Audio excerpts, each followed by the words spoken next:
November 7 ay formal nang lalabas sa streaming platform na Prime Video ang The Alibi ni Kim Chiu at Paolo Abilino.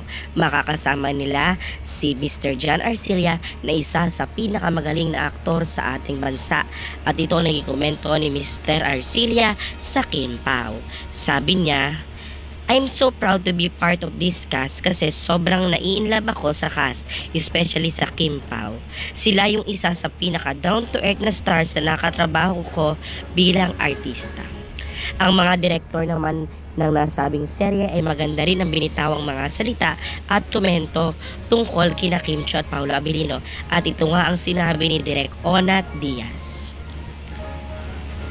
Yung kilig from Kim Pao is very innate and organic. Hindi siya tinatrabaho. Sinabi ko kay Pao, ang ganda ng chemistry nyo, wala pa kayong ginagawa, pinaparamdam nyo na agad ang kilig. At si Direk Jojo Sagi naman ay isa rin direktor ng The Alibi at naging direktor din nila sa Linlang. At ito naman ang sinabi ni Direk Jojo kay Kim Chiu. Makikita mo yung maturity level. She did it well. Ang galing ng pagkakagawa. Very open talaga siya. Well, as a Kim Pao fan, excited na kaming mapanood ng The Alibi at marami na nag-aabang at magiging phenomenal at top rating ito.